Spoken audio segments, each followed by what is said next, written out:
고린도후서 1장 3절에서 6절 말씀입니다. 우리 교독하시도록 하겠습니다. 찬송하리로다. 그는 우리 주 예수 그리스도의 하나님이시요 자비의 아버지시요 모든 위로의 하나님이시며 우리의 모든 환난 중에서 우리를 위로하사 우리로 하여금 하나님께 받는 위로로서 모든 환난 중에 있는 자들을 능히 위로하게 하시는 이시로다. 그리스도의 고난이 우리에게 넘친 것 같이 우리가 받는 위로도 그리스도로 말미암아 넘치는도다. 우리가 환난당하는 것도 너희가 위로와 구원을 받게 하려는 것이요 우리가 위로를 받는 것도 너희가 위로를 받게 하려는 것이니 이 위로가 너희 속에 역사하여 우리가 받는 것 같은 고난을 너희도 견디게 하느니라. 아멘. 네, 작성하시겠습니다. 하나님은 우리의 참 위로자라는 제목으로 말씀을 나누기를 원합니다. 미국의 한 마을에 마이크 뷰캐넌이라는 그런 학생이 있었습니다. 17살입니다. 그러니까 고등학교 1학년이죠. 이 학생이 지붕 위에 올라가서 자살 시도를 벌입니다.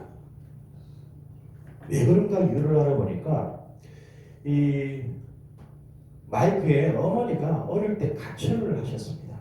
그리고 아빠는 알코올 중독자가 된 거예요. 그리고 집에 들어오면은 막 때리기 시작한답니다. 그래서 어린 나이 때부터 계속 그런 고통을 당하고 사는 겁니다. 그렇게 지내다가 고민하다가 지붕 위로 올라간 겁니다.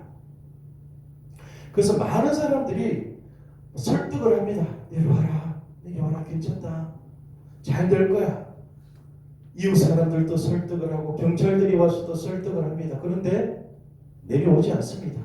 그때 윌리엄 폭스라는 중년 남자가, 알지도 못하는 남자가 그 지붕 위로 올라갑니다. 올라가서 이 마이크를 쳐다봅니다. 바라보면서 눈물을 흘리는 거. 그리고 다른 말을 하지 않고 이 말을 합니다. 내게로 오너라. 내가 네 아버지 돼줄게. 내게로 와라. 계속 그렇게 말을 합니다. 1시간 반 동안 그렇게 이야기를 했다고 합니다. 이 마이크 마음이 움직이기 시작합니다. 다른 것도 다 귀에 들어오지 않았는데 나의 아버지가 되어준다고. 이 말이 마음에 들어왔는 겁니다. 감동이 되었다고 합니다. 위로가 되었다고 합니다. 그래서 내려왔대요. 결국 윌리엄 폭스 씨가 이 마이크를 입양을 합니다. 그래서 살아가고 있다고 합니다. 사랑하는 성도님들, 하나님은요 지금도 우리에게 말씀하시죠. 내게로 오너라. 내가 네 아버지 되어줄게. 슬픔 속에 있잖아. 내게로 와. 내가 너의 아빠가 되어서 너의 눈물을 닦아줄게. 이렇게 매일매일 말씀하십니다. 오늘 말씀 3절 말씀을 보십시오. 찬송하리로다. 그는 우리 주 예수 그리스도의 하나님이시요. 하나님은요 예수 그리스도의 아버지가 되십니다. 그리고 잘 보십시오.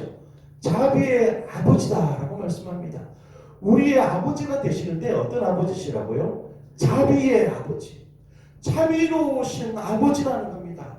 알코올 중독자가 되어서 우리를 때리는 억압하는 아버지가 아니라 자비로운 아버지가 되신다.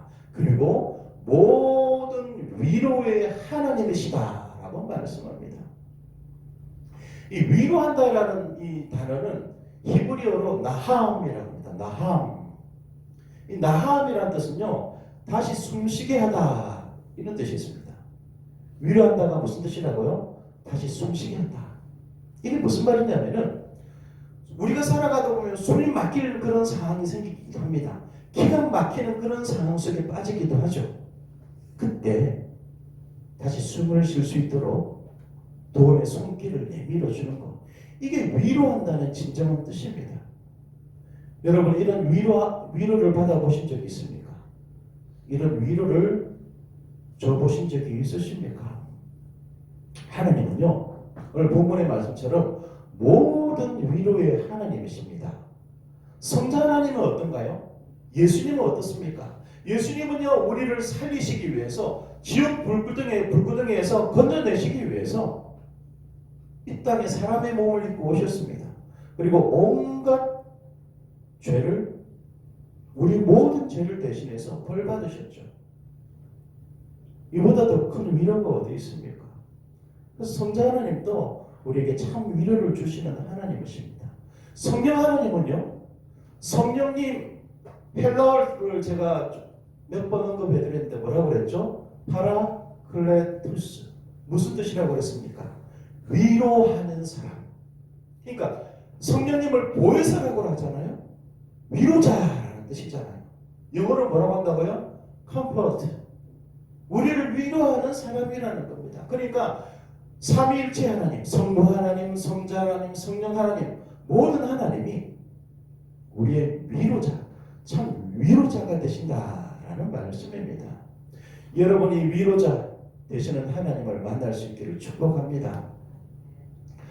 근데 하나님은 우리를 위로하시는 분이라고 그러는데 어떻게 위로하실까요? 무엇을 가지고 위로하실까요? 거기에 대해서 말씀을 나누기로 합니다. 하나님은요, 교회를 통해서 우리를 위로하십니다. 무엇을 통해서요? 교회를 통해서.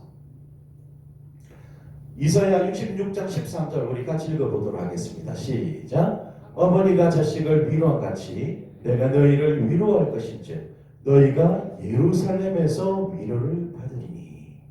잘 보십시오. 어디에서 위로를 받는다고요? 예루살렘에서 위로를 받는다. 이렇게 말씀합니다. 예루살렘은 어떤 곳이냐면 하나님의 성전이 있는 곳이죠.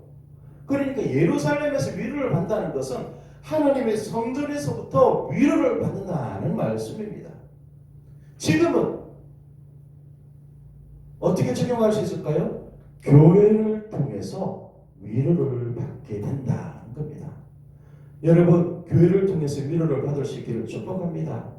교회가 뭔가요? 성도들의 모임입니다. 우리가 교회잖아요. 우리가 서로 간의 위로가 되어야 된다는 말씀이죠. 교회는 그리스도의 몸이라고 분명하게 말씀합니다. 교회는 뭐라고요? 예수 그리스도의 몸. 그러니까 우리는 예수 그리스도의 몸인데 우리 몸의 머리가 누구시라고요? 예수님이시라는 겁니다. 그 예수님을 머리로 모시고 있는 성도들의 모임이 교회입니다. 그러니까 진짜 한 사람 한 사람이 다 소중하다는 거죠. 그래서 우리는 의미 없는 존재가 아닙니다. 아주 귀중한 존재죠. 아주 귀중한 존재. 우리 옆에 분 한번 고백해 봅시다. 당신은 아주 귀중한 존재입니다. 당신은 아주 귀중한 존재입니다. 우리는 의미 없는 존재가 아닙니다. 잘 보십시오. 우리는 그리스도의 몸인데 저 많은 사람들 중에 한 사람이 아프면요, 그리스도의 몸이 아픈 겁니다. 예수님이 아픈 거예요. 그래서 우리는 서로 돌봐야 됩니다. 그리고 서로 위로하며 살아야 됩니다. 예수님께서도 이렇게 말씀하셨죠. 읽어볼까요? 시작. 나는 포도나무여 너희는 가지라. 그가 내 안에 내가 그 안에 거하면 사람이 열매를 많이 맺나니 나를 떠나서는 너희가 아무것도 할 수 없습니다. 아멘. 예수님은 머리시고 우리는 예수 그리스도의 몸이라고 그랬죠. 이것을 예수님은 또 이렇게 표현하셨습니다. 나는 포도나무, 예수님은 포도나무고 우리는 그 포도나무에 붙어있는 가지라는 겁니다. 근데 우리가 좀 풍성한 열매를 맺으려고 하면 어떻게 된다고요? 그 포도나무에 붙어 있어야 된다는 거죠. 그 예수 그리스도에 붙어 있어야 된다는 거죠. 예수 그리스도의 몸으로, 교회로 잘 붙어 있어야 하나님의 은혜를 매일매일 누리며 많은 열매를 맺을 수가 있다는 말씀입니다. 그래서 우리는 그 무엇보다도 교회를 사랑하고 아껴야 됩니다. 여러분들 교회 사랑하십니까? 정말 사랑하세요? 이 교회를 사랑한다는 것은 무슨 말이냐면 옆에 성도들을 사랑한다는 겁니다. 옆에 사람들, 옆에 형제들, 자매들을 사랑하십니까? 우리는 그 무엇보다도 사랑하고 아껴야 됩니다. 왜냐하면 그 옆에 지체가 아프면은 교회가 아프게 되기 때문입니다. 예수님 마음이 아프기 때문입니다. 그래서 교회를 사랑하고 아껴야 됩니다. 그리고 교회를 늘 가까이 해야 됩니다. 그리고 교회 부흥을 위해서 힘써야 됩니다. 그리고 내가 맡은 자리에서 충성을 다해야 됩니다. 여러분 그런 삶을 살고 계십니까? 축복하기는 교회에서 하나님의 위로를 다 받아 누릴 수 있기를 축복합니다. 하나님의 그 놀라우신 그 사랑, 그 위로를 교회에서 받아 누릴 수 있기를 바랍니다. 다 받아 누리시고 또 다른 사람들에게 위로하는 위로자로 살아가십시오. 아멘. 우리는 하나님께 위로를 받고 그 위로로 다른 사람들을 위로하는 위로자로 살아야 됩니다.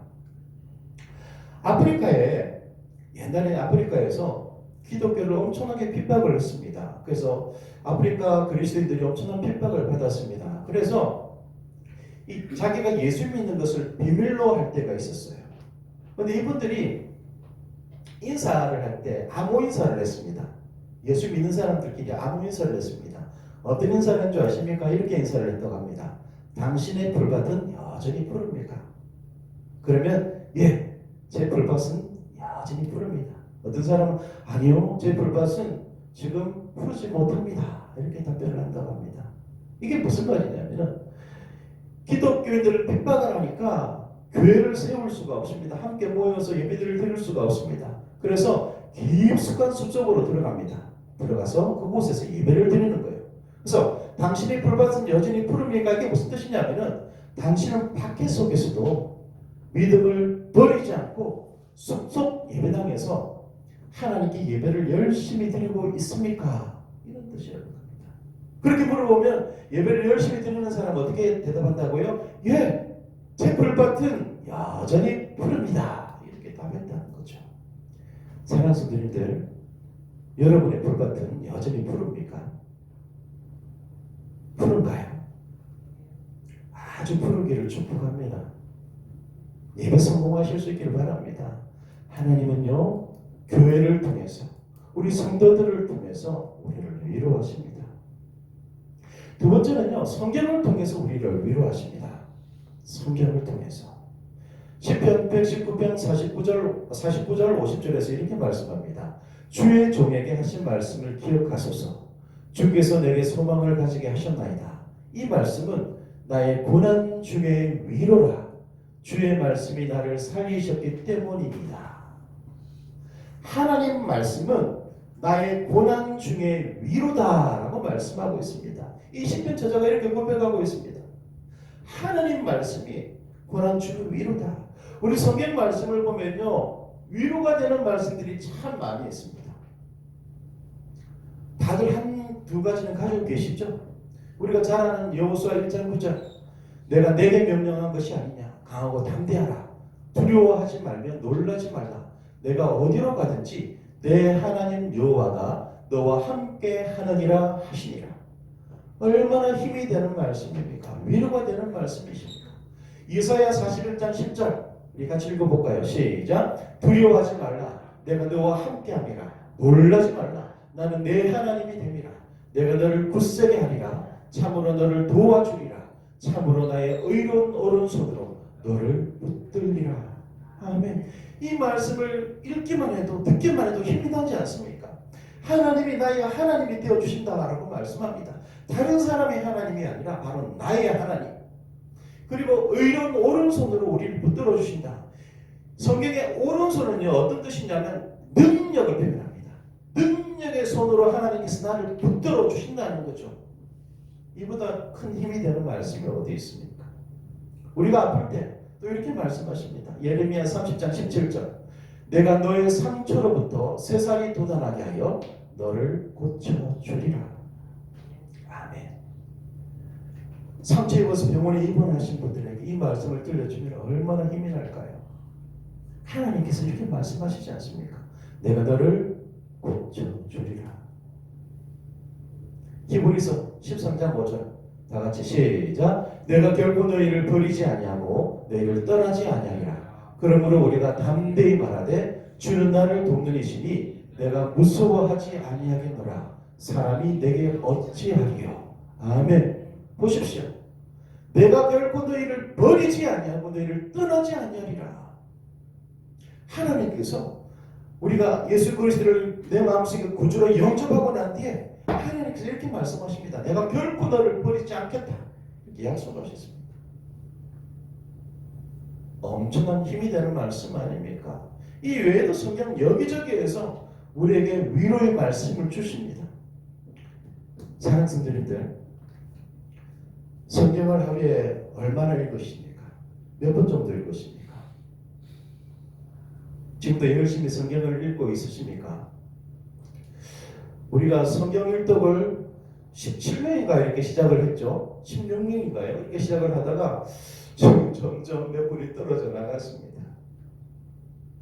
참 안타깝죠. 예. 우리 성경 일독 포기하지 마시고 끝까지 하시기 바랍니다. 그러면 끝까지 완독할 수 있습니다. 우리는 시간을 내어서 성경을 읽어야 됩니다. 아멘. 저는 따로 개인적으로 읽고 있는 성경 순서가 있는데 성경 일독을 같이 하기 위해서 이 성경 일독 구절도 같이 읽습니다. 말씀. 저는 올해가 마치면 아마 성경 2독을 할 수 있을 것 같아요. 최소. 여러분 시간을 정해놓고 성경을 보지 않으면 성경을 읽을 수가 없습니다. 성경 시간을 확보하십시오. 아멘. 아멘. 왜냐하면 하나님은요 이 성경 말씀을 통해서 우리를 위로하십니다. 성경 곳곳에요 영적인 비타민을 심어 놓으셨습니다. 영적인 피로 회복제를 넣어 주셨습니다. 와, 삼계탕이 엄청나게 올랐죠. 우리는 성경을 책을 펴기만 하면요 이런 영적인 비타민, 영적인 삼계탕을 다 먹을 수가 있습니다. 이 말씀을 읽으면서 우리가 위로를 받을 수가 있다는 말씀입니다. 성경을 가까이 하실 수 있기를 바랍니다. 그래서 하나님의 위로를 받으시고 보호하심을 체험하시고 그 능력으로 승리하는 삶을 살 수 있기를 축복합니다. 마지막으로 하나님은요 기도를 통해서도 우리를 위로하십니다. 기도를 통해서 우리를 위로하십니다. 기도는요 하나님을 만나는 통로죠. 하나님을 만나는 통로. 기도를 통해서 하나님과 관계를 유지를 합니다. 근데 기도하지 않으면은 하나님의 관계가 소원해집니다. 하나님은 우리의 기도를 통해서 우리를 위로하시고 힘을 주시는데 내가 기도하지 않으면은 하나님의 위로를 경험할 수 없게 된다는 말씀입니다. 그래서 기도 생활을 꾸준히 하는 사람은 날마다 풍성한 하나님의 위로를 경험할 수 있게 되는 겁니다. 기도하지 않으면 어떻게 될까요? 하나님의 위로를 경험할 수 없게 되죠. 우리가 잘 아는 말씀 데살로니가전서 5장 16절에서 18절 말씀 항상 기뻐하라 쉬지 말고 기도하라 범사에 감사하라. 여기에서 이 세 가지 중에 핵심이 뭘까요? 쉬지 말고 기도하는 겁니다. 왜냐하면요 쉬지 말고 기도해야 항상 기뻐할 수 있고 범사에 감사할 수 있기 때문입니다. 그래서 쉬지 말고 기도해야 한다는 거죠. 우리는 기도를 통해서 하나님을 만날 수가 있습니다. 기도를 통해서 하나님과 대화를 하고 내 기도 제목을 말씀을 드릴 수가 있습니다. 또 그 기도를 통해서 하나님의 응답을 체험할 수가 있죠. 기도함으로 말미암아 하나님의 위로를 받기도 하고 기도함으로 하나님이 주실 그 평안을 맛볼 수가 있게 됩니다. 그래서 우리 그리스도인에게 기도는 절대 빠지면 안 되는 요소입니다. 이 바이런 제니스라는 유명한 피아니스트가 있습니다. 우전자매 혹시 이 사람 아는가? 바이런 제니스 지금 연세가 참 많이 드셨는데 세계적인 피아니스트죠. 근데 이분이 어릴 때 교통사고를 당했다고 합니다. 그래서 온몸에 신경통이 생겼고 그리고 특별히 손에 신경마비가 왔다고 합니다. 그래서 10손가락 중에 왼손 중지 하나만 제대로 움직였다고 합니다. 다른 손가락은 잘 움직이지도 못하고 새끼손가락은 거의 마비가 됐다고 합니다. 그리고 오른쪽 손목도 40%만 움직이는 그런 악화된 그런 모습 가운데 살고 있었다고 합니다. 그런데 이렇게 세계적인 피아니스트가 어떻게 될 수가 있었을까요? 이분이 이런 간증을 했습니다. 여러 의사도 수고하였고, 그러니까 수술도 많이 했고 침도 많이 맞았습니다. 그러나 기적은 기도로 가능했습니다. 간절히 기도할 때 하나님은 저에게 그 질병과 사고와 이길 용기를 주셨습니다. 내가 수술도 받고 침도 많이 맞았는데 별 효과가 없었다는 거예요. 계속 손가락은 움직이지 않았다는 겁니다. 근데 하나님 앞에 간절하게 기도할 때, 난 이거 이겨낼 수 있어. 그런 마음을 하나님께서 주셨다는 거죠. 그래서 연습하고 연습해서 세계적인 피아니스트가 되었다는 겁니다. 사랑하는 성도님들, 한번 생각해 보십시오. 여러분 하루에 몇 분 정도 기도하십니까? 어느 정도의 시간을 투자해서 하나님 앞에 기도하십니까? 물론 우리 저녁 9시마다 119 기도를 합니다. 그 외에 식사 기도 외에 여러분 어느 정도의 기도를 하십니까? 나의 기도 생활의 깊이와 높이와 길이와 넓이가 나의 신앙생활의 척도가 되고 기준이 됩니다. 내가 좀 더 성숙한 그리스도인이 되기를 원한다고 하면은 기도하는 삶을 살아야 된다는 말씀이죠. 이제 2022년도도 전반기가 벌써 지났습니다. 하반기에 여러분 더욱더 열심히 기도하셔서 하나님의 위로하심, 보호하심, 인도하심을 다 받아 누릴 수 있기를 축복합니다. 다시 우리 아프리카 사람들을 봅시다. 옛날에 아프리카 기독교인들. 이 기독교인들 집 바로 뒤에는요, 좁은 오솔길이 있었다고 합니다. 왜 오솔길이 생겼냐면은 이 집에서 기도를 제대로 하지 못하니까 집 뒤로 나 있는 숲속으로 막 걸어가서 그곳에 들어가서 기도를 한 겁니다. 그래서 어떤 집 뒤에 오솔길은 이 잡초가 무성합니다. 그 집은 어떤 상태일까요? 그 성도는 기도를 제대로 하지 못하는 성도.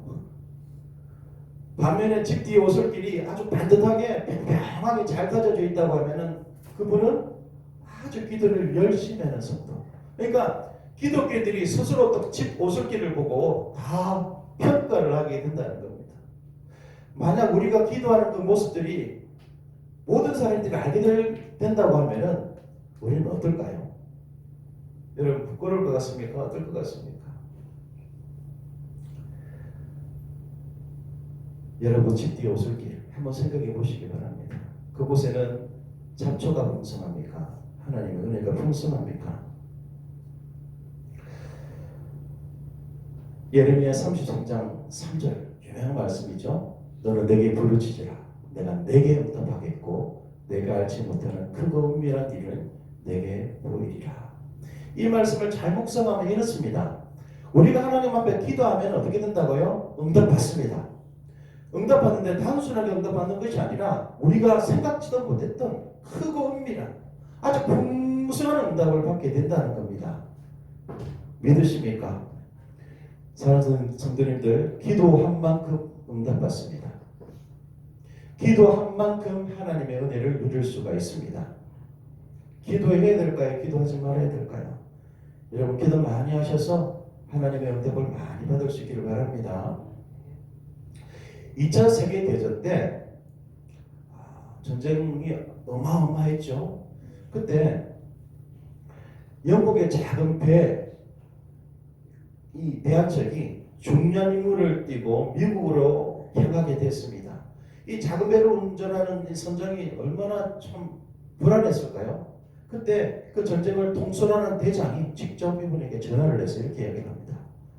당신이 위험에 처할 때마다 이 비밀 부호를 사용해서 무전을 치면 당신에게 곧 답신이 갈 것이요. 그러니 염려하지 말고 가시오. 라고 이야기합니다. 비밀 부호를 보내줍니다. 그래서 이 말을 믿고 미국으로 향합니다. 가는데 저게 큰 함선이 앞에 짠하고 나타납니다. 그래서 그분이 알려준 그 비밀 부호를 막 칩니다. 그때 또 바로 답신이 옵니다. 다 알고 있다. 우리도 적을 보고 있다. 그러나 우리가 그대 곁에 있음을 잊지 말라. 뒤를 돌아보니까 아무도 없는 거예요. 바다에는 배 한 척이 없습니다. 오직 적의 함선만 있습니다. 하지만 이 응답을 받고 믿고 나갑니다. 그랬더니 이 함선이 사라집니다. 그래서 무사히 미국 샌프란시스코 항에 도착을 하게 됩니다. 도착을 하고 난 뒤에 뒤를 돌아보니까 갑자기 큰 배가 나타납니다. 뭐였을까요? 잠수함이 나타난 겁니다. 큰 잠수함이. 그러니까 이 작은 배가 미국으로 갈 동안 이 잠수함이 따라다니면서 이 배를 보호한 겁니다. 그래서 이렇게 이야기한 거죠. 우리가 그대 곁에 있음을 잊지 말아라. 우리가 인생을 살아가면서 어려움을 당할 때가 분명히 있습니다. 그때 하나님은 우리에게 이렇게 말씀하시죠. 두려워하지 말아라. 내가 불꽃 같은 눈으로 너를 지켜보고 있다. 내가 항상 내 곁에 있음을 잊지 말아라. 여러분, 이 하나님의 음성을 다 들을 수 있기를 바랍니다. 이 음성을 듣기를 원한다고 하면은 우리는 기도해야 됩니다.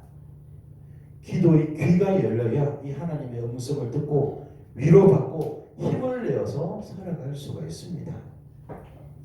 사랑하는 성도님들, 어떤 어려움 속에 있습니까? 위로자 되시는 하나님을 만나십시오. 그래서 교회를 통해서 성도들을 통해서 위로를 받으십시오. 그 위로를 가지고 다른 사람들을 위로하는 위로자로 살아가시기를 바랍니다. 성경을 통해서 또 기도를 통해서 우리를 위로하십니다. 늘 우리를 위로하시는 하나님, 그 하나님을 만나시고 이번 한 주 하나님을 높이는 그런 복된 한 주가 되실 수 있기를 축복합니다. 이 시간 우리 기도합시다.